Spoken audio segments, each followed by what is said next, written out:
দিল্লির প্রেসক্রিপশনে আপনারা বিধান রঞ্জন, আপনারা এই ডক্টর আসিফ নজরুল সহ বিভিন্ন উপদেষ্টাদেরকে নিয়োগ দিয়ে আজকে ছাত্র জনতার রক্তের সাথে বেইমানি শুরু করেছেন। এগুলো করলে কিন্তু পরিণতি ভালো হবে না। আমরা বলেছিলাম এই অর্জন ছাত্র জনতার অর্জন। আমরা ভেবেছিলাম ছাত্র জনতার মধ্য দিয়ে একটি সরকার গঠন হবে। আমরা ভেবেছিলাম বিগত 17টি বছরের আন্দোলন সংগ্রামে আমরা যেই সমস্ত রাজনৈতিক দল এই আন্দোলন সংগ্রামে ছিলাম, ছাত্র জনতার পাশে ছিলাম, আমাদের সবাইকে নিয়ে হয়তো একটি অন্তর্বর্তীকালীন সরকার গঠন হবে। কিন্তু ভাগ্যের নির্মম পরিহাস, আমাদের সেই অর্জনের পরে এই সরকারকে কে যেন বিহাত করে ফেলেছে। সেখানে যাদের দেখছি আলী ইমাম মজুমদার, হাসান আরিফ, ব্রিগেডিয়ার সাখাওয়াত, আসিফ নজরুলের মতো এবং সেই সুপ্রদীপ চাকমা সহ বিভিন্ন বিতর্কিত শেখ হাসিনার গোলাম, শেখ হাসিনার কৃতদাস, ভারতের গোলাম, দিল্লির কৃতদাসকে তাদের সেখানে স্থান দেওয়া হয়েছে।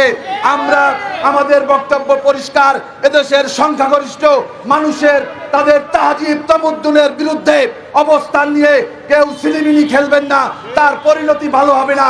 বাংলাদেশ সংখ্যাগরিষ্ঠ মুসলমানের দেশ। বাংলাদেশের কিবলা হচ্ছে মক্কা, পবিত্র কাবা শরীফ। আমাদের স্লোগান হচ্ছে নারায়ে তাকবীর, আল্লাহু আকবার।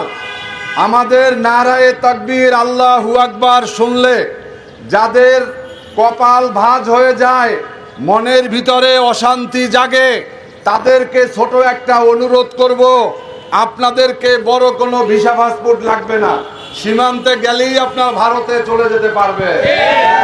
কারণ এই দেশ হচ্ছে অলিয়া উলিয়ার দেশ, এই দেশ হচ্ছে খানজাহানের দেশ, এই দেশ হচ্ছে শাহজালালের দেশ। শাহজালাল রহমাতুল্লাহ আলাই তিনি গৌর গোবিন্দর বিরুদ্ধে তিনি কিন্তু বাংলাদেশে ইসলাম কায়েম করেছিলেন। আমরা কিন্তু তাদেরই উত্তরসূরি। সংগ্রামী বন্ধুরা আমার, হিন্দু এবং এই যে ইসকন এটা এক জিনিস নয়, কিন্তু ইসকনের সাথে মিল রয়েছে আরএসএস এর। এই আরএসএস ভারতে মুসলমানদেরকে হত্যা করছে, ভারতের মুসলমানদেরকে জ্বালিয়ে দিচ্ছে, ভারতে মসজিদে আজান দেওয়া বন্ধ করছে, ভারতে মসজিদ ভেঙে মন্দির করা হচ্ছে। গুজরাটের কসাই মোদি আজকে ভারতের ক্ষমতায় বসে সেখানে আজকে হিন্দুত্ববাদ কায়েমের জন্য এই আরএসএস সহ বিভিন্ন জঙ্গি সংগঠন তৈরি করেছে। তারা জানে যে বাংলাদেশে আরএসএস এর কর্মকাণ্ড তৈরি করা সম্ভব নয়, তাই তারা ইসকন নামে একটা এনজিও তৈরি করে সারা বাংলাদেশের সনাতন ধর্ম বন্ধুদের বিরুদ্ধে তারা অবস্থান নিয়েছে। আমরা দেখেছি এই মাদারীপুরের একটি মন্দির থেকে এই ইসকনের এক ধর্মগুরুকে বের করে দেওয়া হয়েছে। এরা হচ্ছে উগ্রবাদী, এরা হচ্ছে জঙ্গিবাদী। আপনারা জানেন যে আজকে থেকে কিছুদিন আগে বাংলাদেশের একটি গণতান্ত্রিক রাজনৈতিক দল, যেই দলটি বাংলাদেশ স্বাধীনতার পরে প্রত্যেকটা নির্বাচনে তারা অংশ নিয়েছে, তারা সংসদে গিয়েছে, সেই জামাত ইসলামীকে তারা নিষিদ্ধ করেছিল। যেই ছাত্র সংগঠন ইসলামী ছাত্র শিবিরের কোন নেতাকে একটা বেলেট নিয়েও কখনো গ্রেপ্তার হতে দেখা যায়নি, তাদেরকেও কিন্তু এই জঙ্গিবাদী তকমা দিয়ে তাদেরকে নিষিদ্ধ করেছিল। আমরা ভেবেছিলাম এই সরকার ক্ষমতায় আসার পরে প্রায় 2000-এর বেশি ছাত্র জনতার রক্ত, প্রায় 20,000-এর উপরে আমাদের ছাত্র জনতা এখনো বিভিন্ন জায়গাতে তারা হাসপাতালে তারা চিকিৎসা নিচ্ছে।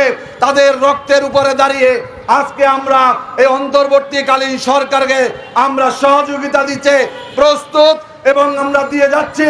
কিন্তু সরিষার ভিতরে ভূত ঢুকে গেছে। আমরা জানি যে সরিষা ভূত তাড়ায়, কিন্তু সরিষার ভিতরে যখন ভূত থাকে তখন এই ভূতকে কে তাড়াবে? আজকে ডক্টর মোহাম্মদ ইউনূস আপনাকে লক্ষ্য করে বলতে চাই, আপনার উপদেষ্টা পরিষদে রয়ের সক্রিয় সদস্য রয়েছে, এজেন্ট রয়েছে। এই বিধান রঞ্জনকে অতি সত্বর তাকে অপসারণ করতে হবে। তার মদদে আজকে এখানে ইসকন বলেন, উগ্রবাদ বলেন, জঙ্গিবাদ বলেন এবং আওয়ামী ফ্যাসিবাদ বলেন, তারা আজকে কিন্তু বিভিন্ন ধরনের মদত পাচ্ছে। অতি দ্রুত এই বিধান রঞ্জনকে অপসারণ করতে হবে। আপনি যদি সনাতন ধর্মীয়দের পক্ষ থেকে একজন উপদেষ্টা নেনই, তাহলে বাংলাদেশে কি এদেশের দেশপ্রেমিক, এদেশের ছাত্র জনতার সাথে যারা আন্দোলন করেছে, যারা সংগ্রাম করেছে, দেশে করেছে, বিদেশে করেছে, অফলাইনে করেছে, অনলাইনে করেছে, পিনাক রঞ্জনের মতো, তার মতো একজন পিনাক ভট্টাচার্যের মতো একজন ব্যক্তিকে আমরা কিন্তু উপদেষ্টা পরিষদে দেখতে পারতাম। আমরা বাংলাদেশ খ্রিস্টান অ্যাসোসিয়েশনের চেয়ারম্যান অ্যালবার্ট পি কস্তার মতো ব্যক্তিদেরকে এই সংখ্যালঘুদের কোঠায় যদি নিয়োগ দিতে হয়, তাদেরকে নিয়োগ দেন। তাদের রক্ত আমাদের এই জমিনে রয়েছে। তারা বাংলাদেশের স্বাধীনতা সার্বভৌমত্বের জন্য তারা সব সময় কাজ করে যাচ্ছে। কিন্তু দিল্লির প্রেসক্রিপশনে আপনারা বিধান রঞ্জন, আপনারা এই ডক্টর আসিফ নজরুল সহ বিভিন্ন উপদেষ্টাদেরকে নিয়োগ দিয়ে আজকে ছাত্র জনতার রক্তের সাথে বেইমানি শুরু করেছেন। এগুলো করলে কিন্তু পরিণতি ভালো হবে না। আমরা বলেছিলাম এই অর্জন ছাত্র জনতার অর্জন। আমরা ভেবেছিলাম ছাত্র জনতার মধ্য দিয়ে একটি সরকার গঠন হবে। আমরা ভেবেছিলাম বিগত 17টি বছরের আন্দোলন সংগ্রামে আমরা যেই সমস্ত রাজনৈতিক দল এই আন্দোলন সংগ্রামে ছিলাম, ছাত্র জনতার পাশে ছিলাম, আমাদের সবাইকে নিয়ে হয়তো একটি অন্তর্বর্তীকালীন সরকার গঠন হবে। কিন্তু ভাগ্যের নির্মম পরিহাস, আমাদের সেই অর্জনের পরে এই সরকারকে কে যেন বিহাত করে ফেলেছে। সেখানে যাদের দেখছি আলী ইমাম মজুমদার, হাসান আরিফ, ব্রিগেডিয়ার সাখাওয়াত, আসিফ নজরুলের মতো এবং সেই সুপ্রদীপ চাকমা সহ বিভিন্ন বিতর্কিত শেখ হাসিনার গোলাম, শেখ হাসিনার কৃতদাস, ভারতের গোলাম, দিল্লির কৃতদাসকে তাদের সেখানে স্থান দেওয়া হয়েছে।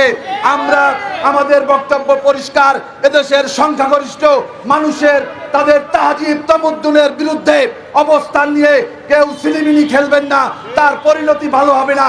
চেয়ারম্যান জনাব কর্নেল মিয়া মশিউজ্জামান, উপস্থিত গণ অধিকার পরিষদের সদস্য সচিব ফারুক হাসান, বাংলাদেশ লেবার পার্টির মহাসচিব খন্দকার মিরাজুল ইসলাম সহ বিভিন্ন পর্যায়ের নেতৃবৃন্দ, সাংবাদিক বন্ধুরা, আসসালামু আলাইকুম।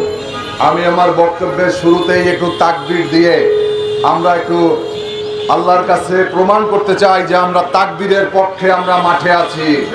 নারায়ে তাকবীর, নারায়ে তাকবীর, আল্লাহু আকবার, নারায়ে তাকবীর। ধন্যবাদ।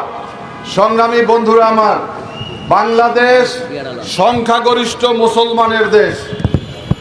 বাংলাদেশের কিবলা হচ্ছে মক্কা, পবিত্র